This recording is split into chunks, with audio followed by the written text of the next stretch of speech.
Evacuation orders and warnings remain in place for parts of New South Wales, but in a positive turn, some severe weather warnings have been cancelled. 9 regions are under evacuation orders stretching from the Tweed region in the north to the Illawarra in the south. The Premier is warning flooding in the Windsor area in Sydney's northwest is likely to be worse than it was last year. If you are subject to one of those evacuation orders, please get out. Those instructions are not there for the sake of it. They're there to keep you and your family safe. The deteriorating situation in the south comes as the clean-up continues in the state's north. Fuel and food are in short supply, including drinkable water in some areas. No one's ever seen anything like it here in Ballina. It's never flooded here before, not in town, around here. And all these cars driving through, not helping any. Reporter Molly Gorman is at Wilberforce, just north of Windsor on the Hawkesbury River, and Ben Millington is at the entrance on the Central Coast. Starting with you, Molly, what's the feeling on the ground? Karina, it's a bit of a mixed feeling. As you can see behind me, parts of this region resemble an inland sea. This should be a turf farm with beautiful green turf ready for harvest. Nearby there should be vegetable farms, and across the road from here a tourism business with a go-kart track. However, they're all underwater, and this whole area much more resembles an inland sea, and the swollen Hawkesbury River is almost indistinguishable from the surrounds. The feeling here is a little mixed. Of course, all those businesses I just mentioned are really copping it. We were talking tens of millions of dollars of losses in farmland and production land, from the turf farms, the veggie farms, through to the polo clubs that are over on the Richmond lowlands. At the same time, for many residents in these areas who don't live on the floodplain that's currently being hit, this is an unusual event and it's quite the spectacle. It's really, as you can see, it's incredible to see. So a little earlier today we saw people down at the North Richmond Bridge going down, taking a photo, seeing some of the floodwaters for themselves. But returning to those businesses who've been impacted, for some of these businesses, it's the second time they've been hit in under 12 months, because that March 2021 flood came through at the end of the month last year and, of course, caused so much damage. Some of those businesses include the Butterfly Farm and the go-kart track at Wilberforce, who I mentioned. We spoke to them just a little earlier about how they're feeling, and it's remarkably upbeat. We've cleared everything out. So what happens, there's nothing we can do. Always concerned, but there is a lot of water around. There's no two ways, there's a stack of water. We're back at it again, so just take it as it comes. We're not saying we're used to it, but we choose to live here and we've just got to deal with it best we can. So, Molly, what's the outlook? So there is room for optimism in this region. Earlier today we were talking potentially a catastrophic flood of something seen similar to what was seen in 1978, but that doesn't appear to be eventuating, partly because releases from Warragamba Dam have slowed right down. They were thought to reach up to 600 gigalitres a day in the coming days, but they're actually more likely in the realm of 300 to 350 gigalitres a day. That's good news, and not just because of that halving of that rate, but also because in March 2021, so that flood last year, the releases from Warragamba hit around 440 gigalitres a day. So as you can see, a lot less water moving through the system. In other good news, that east coast low, in optimism for this area at least, looks like it won't really impact. So hopefully there won't be too much more rain heading into this system. And finally, in some other good news for this region, the Redbank Dam, which was feared to fail over the next few hours in the North Richmond area, the all clear has been issued by the SES for residents there, so they're allowed to return to their homes. So while the flooding, as you can see, is still very acute and having significant and severe consequences for some residents and farmers in this region, overwhelmingly it looks like the future could be optimistic and the weather might start to return to normal in the next few days. Let's go to Ben Millington at the entrance. Ben, it looks like conditions have cleared up a bit where you are. Take us through what's happened there.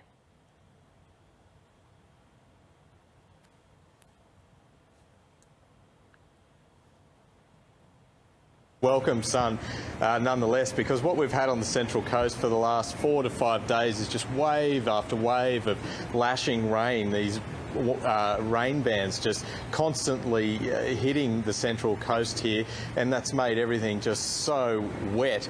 And the big fear was that this low pressure system would land on the Central Coast, dump significant amounts of rain and create major flooding. That was expected this morning, that low pressure system, if it landed, and there were evacuation orders issued for around Tuggerah Lakes area, particularly Long Jetty, the entrance where I'm standing now.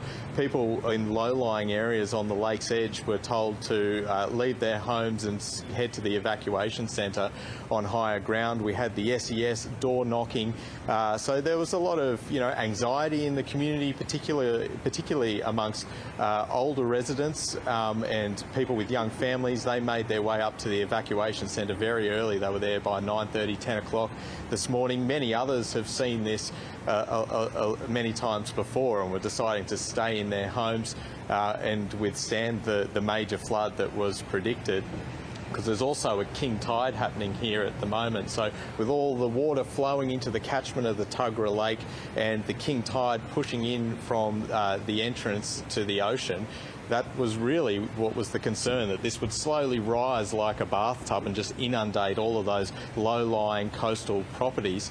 As it turns out, it doesn't appear like that will happen. That low pressure system landed much higher on the coast and is really expected to weaken as it moves south. And the picture tells 1,000 words behind me. I mean, we've got blue sky, patches of blue sky and sun.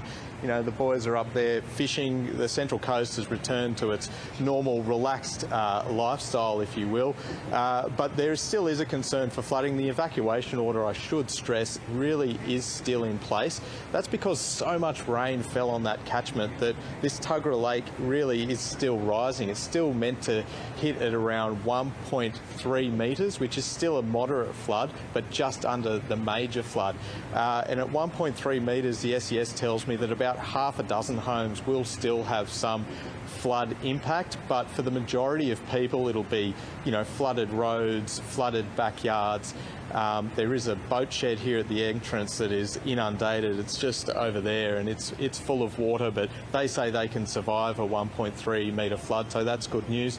On the whole, the picture here is just looking a whole lot brighter. Yeah, but is there still quite a bit of heavy rain and some damaging winds forecast?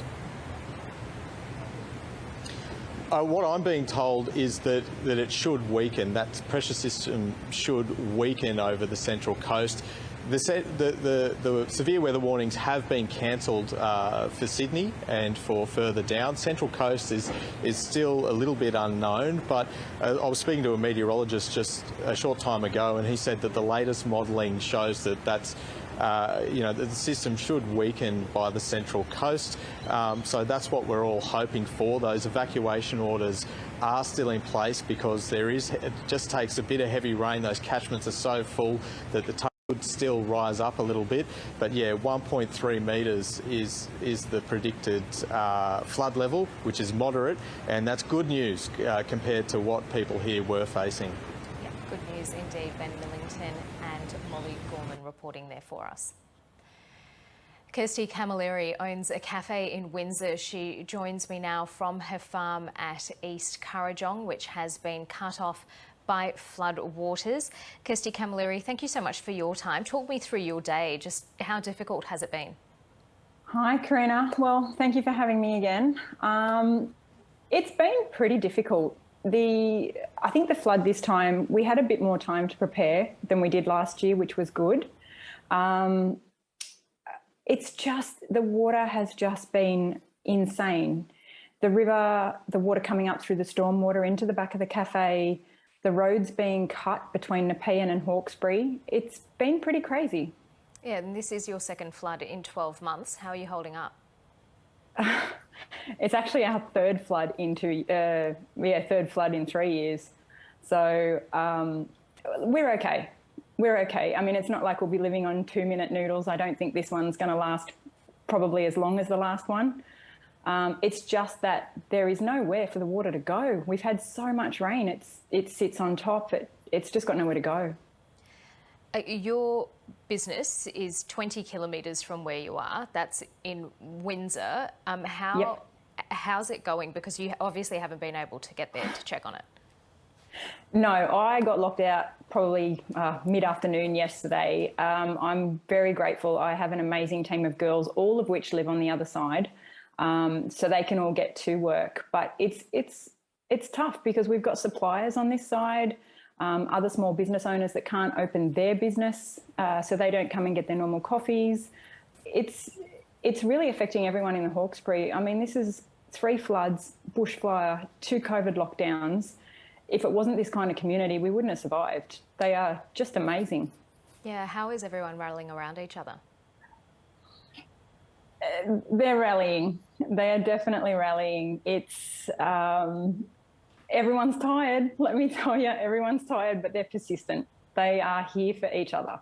Even those in the worst situations right now are, offering paddocks, moving people with caravans, opening up their sheds to people who need to move containers. It's amazing. It's a great community. Yeah, there's a lot of farms, as you mentioned, around there. I mean, you live on one of them. What happens to all the produce? Well, see, so I'm on a sheep farm and I'm way up the hill. I'm okay, but I did drive home past the turf farms and some of the produce farms yesterday afternoon, and honestly, it looked like a lake scheme. The mid-north coast and Hunter regions are still of area of concern because of the severe weather warnings that have been issued. We still could be seeing 6-hourly rainfall totals between about 60 and 100 millimetres. And within this system, we could see damaging wind gusts getting up to 90 kilometres per hour. The other thing to note, though, is that right down the coast of New South Wales, there's still a warning for hazardous and damaging surf as well as high tides. And there is a flood watch and multiple flood warnings around that particular area.